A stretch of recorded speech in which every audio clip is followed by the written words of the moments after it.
గత చరిత్రను మర్చిపోయి నీ పక్కన కూర్చోబెట్టుకున్నటువంటి ఎమ్మెల్యేలను నీ చరిత్రను నీ పార్టీ నాయకుడి చరిత్రను మర్చిపోయి ఇష్టం వచ్చినట్టు మాట్లాడే పద్ధతి మానుకోవాలని చెప్పేసి విజ్ఞప్తి చేస్తా ఉన్నాను. ఇక ఎమ్మెల్యేల ఫిరాయింపు గురించి మాట్లాడినావు. అసలు నీకు చట్టం మీద గౌరవం ఉందా లేదని చెప్పేసి అడుగుతా ఉన్నాం. ఒకవైపు తెలంగాణ రాష్ట్రంలో ఫిరాయింపుల మీద కోర్టు పరిధిలో ఉన్నటువంటి ఇష్యూను ఒక ఎమ్మెల్యేగా విజ్ఞానం లేకుండా అజ్ఞానివిగా ఉంటూ అవహేళన చేస్తూ ఇవాళ మీడియా ముందు అసభ్యకరంగా మాట్లాడినటువంటి పాడి కౌశిక్ రెడ్డి మీద పోలీస్ స్టేషన్లో కేసు నమోదు చేయబోతున్నాం, పోలీసు వాళ్ళు చర్య తీసుకోవాలని కూడా విజ్ఞప్తి చేస్తా ఉన్నాను. మహిళా కమిషన్ కూడా విజ్ఞప్తి చేస్తా ఉన్నాను. రాష్ట్రంలో ఉన్నటువంటి ఎమ్మెల్యేలను అవమానపరిచే విధంగా వ్యవహరించినటువంటి గౌరవ ఎమ్మెల్యే పాడి కౌశిక్ రెడ్డి మీద మహిళా కమిషన్ సుమోటోగా దీన్ని స్వీకరించాలని చెప్పేసి విజ్ఞప్తి చేస్తా ఉన్నాను. ఇలాంటి నాయకులు, మహిళలంటే గౌరవం లేని నాయకులు, మహిళల పట్ల ఇష్టానుసారంగా మాట్లాడే నాయకులను అసెంబ్లీ నుంచి బయటికి పంపించాలని చెప్పేసి కూడా డిమాండ్ చేస్తా ఉన్నాం. చట్టసభల్లో ఉండి చట్టపరంగా రాజ్యాంగం మీద ఒట్టు వేసి రాష్ట్ర ప్రజల్ని గౌరవిస్తామని చెప్పినటువంటి ఇట్లాంటి నాయకులు మహిళల్ని అసభ్యకరంగా అవమానపరంగా మాట్లాడుతున్నటువంటి ఇలాంటి నాయకులు అసెంబ్లీలో ఉండే అర్హత లేదు, డిస్క్వాలిఫై చేయాలి ఇలాంటి వాళ్ళని అని చెప్పేసి కూడా నేను విజ్ఞప్తి చేస్తా ఉన్నాను. ఇక చట్టపరంగా మీరు ఎమ్మెల్యేల గురించి మాట్లాడుతూ ఉన్నారు. నేనైతే దాని గురించి మాట్లాడదలుచుకోలేదు, ఎందుకంటే గత చరిత్ర గురించే మాట్లాడదలుచుకున్నా. నేను టీఆర్ఎస్ లో ఉన్నప్పుడు కేసీఆర్ గారు కాంగ్రెస్ పార్టీ నుంచి ఎమ్మెల్యేలు రావాలని చెప్పేసి పిలుచుకొని కండువాలు కప్పి వెంటనే వాళ్ళను మంత్రివర్గంలో తీసుకున్నటువంటి ఘనచరిత్ర ఇవాళ టీఆర్ఎస్ ప్రభుత్వానికి మాత్రమే దక్కింది. ఇవాళ ఎవరైతే కాంగ్రెస్ పార్టీలకు వచ్చినటువంటి ఎమ్మెల్యేలు ఎవరైతే ఉన్నారో వాళ్ళ గురించి, ఎందుకంటే అది కోర్టు పరిధిలో ఉన్నటువంటి అంశం కాబట్టి నేను మాట్లాడదలుచుకోలేదు. కానీ మీలాగా నిస్సిగ్గుగా, సిగ్గు లేకుండా ఇవాళ బరి తెగించి రాష్ట్రంలో రాజకీయాలు చేసే చరిత్ర వాళ్ళ కాంగ్రెస్ పార్టీకి లేదు. గౌరవంగా కాంగ్రెస్ పార్టీలో గెలిచినటువంటి ఎమ్మెల్యేలను, కాంగ్రెస్ పార్టీ కండువా మీద గెలిచినటువంటి ఎమ్మెల్యేలను మంత్రివర్గంలో పెట్టుకొని ప్రజా పరిపాలన కొనసాగిస్తున్నటువంటి ప్రభుత్వం ఇవాళ కాంగ్రెస్ పార్టీ ప్రభుత్వం.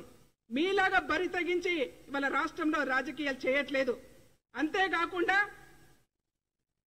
అంతేకాకుండా ఎవరైతే బీఆర్ఎస్ పార్టీ నాయకులు మాట్లాడుతున్న విధానం ఏదైతే ఉందో, 65 మంది రాష్ట్రంలో 65 మంది కాంగ్రెస్ పార్టీ నుంచి ఎమ్మెల్యేలుగా గెలిచిన తెల్లారి నుంచే గౌరవ కేసీఆర్ తో సహా అందరూ కూడా ఇది 3 నెలల ప్రభుత్వం, 6 నెలల ప్రభుత్వం, ఇది ఊడిపోయే ప్రభుత్వం, ఇది ఉండే ప్రభుత్వం కాదని చెప్పేసి మాట్లాడిన మీకు సిగ్గు తెప్పించాలని చెప్పేసి శాసనసభ మీద గౌరవం ఉన్నటువంటి ఎమ్మెల్యేలు మీరు ప్రభుత్వాన్ని పొడగొడతామంటే, ప్రజాస్వామ్యంలో ప్రభుత్వాన్ని నిలబెడతామని చెప్పేసి బయటకు వచ్చినటువంటి ఎమ్మెల్యేల మీద కామెంట్ చేయడం మంచిది కాదని కూడా ఈ సందర్భంగా నేను మనవి చేస్తా ఉన్నాను. అందుకే వాళ్ళ కోర్టు పరిధిలో ఉన్నటువంటి అంశాన్ని ఆ వైపు వెళ్లకుండా ప్రజాస్వామ్యాన్ని కాపాడుకునే విధంగా రాష్ట్ర ఎమ్మెల్యేలు వాళ్ళ భవిష్యత్ నిర్ణయించుకొని ప్రజల పక్షాన్ని నిలవడం కోసం, ప్రజల పక్షాన ఉండడం కోసం, పరిపాలనలో ఉండడం కోసం వాళ్ళొక ప్రయత్నం చేసి ఉండవచ్చు. కానీ వాళ్ళ మీలాగా ఒక పార్టీలో గెలవంగానే ఇంకో పార్టీలోకి రాగానే కండువాలు మార్చుకొని మంత్రి పదవిలో పెట్టుకున్నటువంటి చరిత్ర వాళ్ళ కాంగ్రెస్ పార్టీకి లేదని కూడా ఈ సందర్భంగా నేను తెలియజేసుకుంటూ మరొక్కసారి నేను పాడి కౌశిక్ రెడ్డి గారి మీద చెప్తా ఉన్నాను. మహిళా కమిషన్ ఈ కేసును సుమోటోగా స్వీకరించి పాడి కౌశిక్ రెడ్డిని విచారణకు పిలవాలని చెప్పేసి నేను మహిళా కమిషన్ కి విజ్ఞప్తి చేస్తూ, స్పీకర్ గారికి నేను ఒక మహిళా నాయకురాలిగా విజ్ఞప్తి చేస్తా ఉన్నాను. మహిళలంటే గౌరవం లేని పాడి కౌశిక్ రెడ్డి లాంటి వాళ్ళు అసెంబ్లీలో ఉండే అర్హత లేదు, వీళ్ళని వెంటనే డిస్క్వాలిఫై చేయాలని చెప్పేసి కూడా విజ్ఞప్తి చేస్తా ఉన్నాను.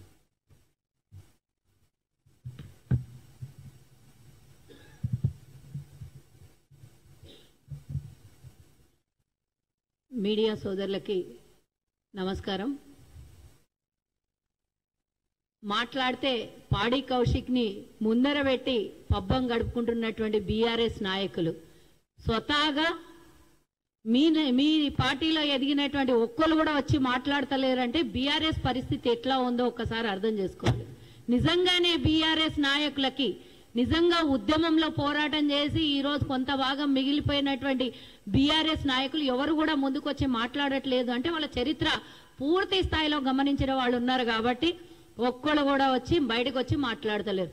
గతంలో మహబూబ్ నగర్ ఎమ్మెల్యే లేకపోతే ఇంకో ఎమ్మెల్యే ఇద్దరు ముగ్గురు మాట్లాడుతుండే. నేను ఇలా ఒక గిఫ్ట్ పంపుతా ఉన్నా ఈ 10 మంది మారిన ఎమ్మెల్యేలకి.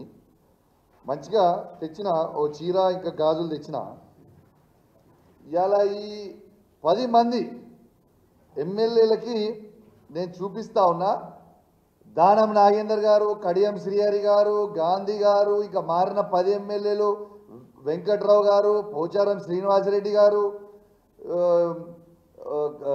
కృష్ణమోహన్ గారు ఉన్న 10 ఎమ్మెల్యేలు మీకు శాత కాకపోతే ఇగో ఈ చీరలు గాజులు కొనుక్కొని వేసుకొని తిరుగు రిపబ్లిక్లా. ఇజ్జత్ లేని వాళ్ళు, మీకు ఇజ్జత్ ఉందానే అసలు? మీకు ఇజ్జత్ లేని వాళ్ళు కాబట్టే ఇగో మీ ఇద్దరికి మీరు మొగోలు కాదు కాబట్టే ఇగో చీరలు గాజులు పంపుతా ఉన్నా. ఈ 2 కూడా మీరు వేసుకొని తిరగాలని నేను విజ్ఞప్తి చేస్తూ ఉన్నాను.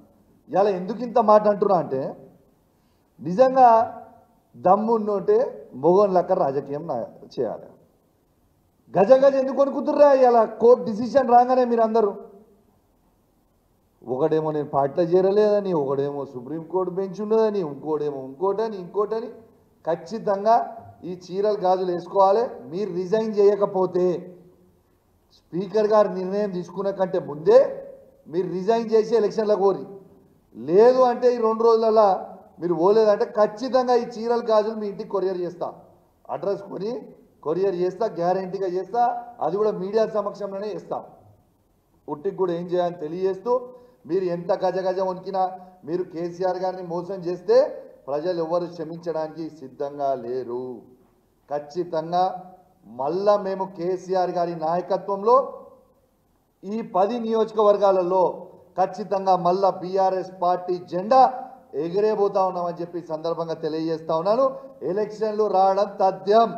మీరు అవునన్నా కాదన్నా, మీకు ఇష్టం ఉన్నా ఇష్టం లేకున్నా మీరు చేసిన మోసానికి ఎలక్షన్లు రావడం తథ్యం. మీరందరూ మాజీ లవుడు ఖాయం. ఇది రాసి పెట్టుకోరని చెప్పి సందర్భంగా తెలియజేస్తూ సెలవు తీసుకుంటా ఉన్నాను. జై తెలంగాణ, జై కేసీఆర్.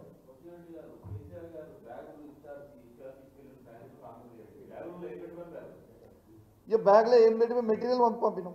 ఆ మెటీరియల్ ఏంటిది అనేది నేను అర్థం చేసుకున్నాను. Right, thank you.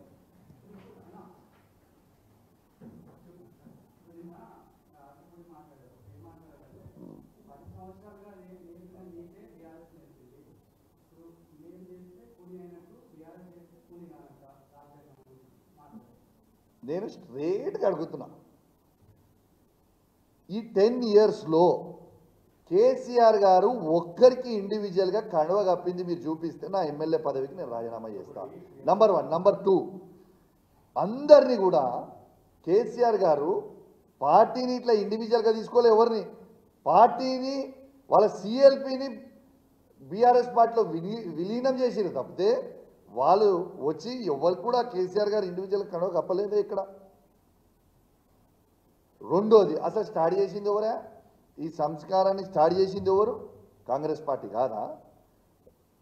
2009లో YS Rajasekhara Reddy గారు కాదా? 2007లో సారీ, వైఎస్ రాజశేఖర రెడ్డి గారే కదా తెలంగాణ వాదాన్ని ఖతం చేయాలని ఒక ఉద్దేశంతో ఆ రోజు వైఎస్ రాజశేఖర రెడ్డి గారే కదా ఆనాడున్న టీఆర్ఎస్ పార్టీలో ఉన్న ఎమ్మెల్యేలను తీసుకొని కాంగ్రెస్లో చేర్చుకుంది. ఇది చేసింది, ఈ సంస్కారాన్ని స్టార్ట్ చేసిందే Congress party. Thank you. And 2000 Vivek గారు చెప్పినట్టు డిసెంబర్ 2023లో సుప్రీంకోర్టు ఆర్డర్ ఇచ్చింది, తీర్పే వచ్చింది.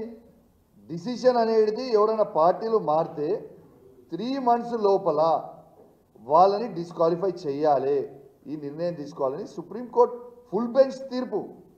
రెండోది, అసలు ఇవన్నిటికీ దీనికి చట్టం తెస్తా అన్నది వాళ్ళ రాహుల్ గాంధీ గారే కదా. మీకు నిన్నగాక మొన్న ప్రెస్ మీట్లో చూపించిన రాహుల్ గాంధీ గారే చెప్పిండ్రు, పార్టీలు ఒక్క పార్టీ మీద గెలిచి ఇంకొక పార్టీ మారితే ఇమీడియట్గా వాళ్ళ పదవి డిస్క్వాలిఫై అయిపోయేలాగా ఇమీడియట్గా చట్టం తీసుకొస్తా అన్నది రాహుల్ గాంధీ గారే కదా.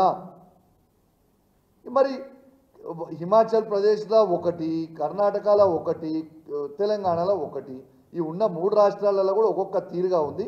రాహుల్ గాంధీ గారు మీకు మళ్ళా చెప్తా ఉన్నాను, ఉట్టి తెలంగాణ కాదు, మీ మాట మొత్తము భారతదేశం చూస్తూ ఉంది. Entire country is watching your parties decision in Telangana. Whether you are going to stand by your words or are you not going to stand by your word. Entire country is watching you, Rahul Gandhi ji. So we will know about it after 4 weeks of your time. Let's wait and watch for it.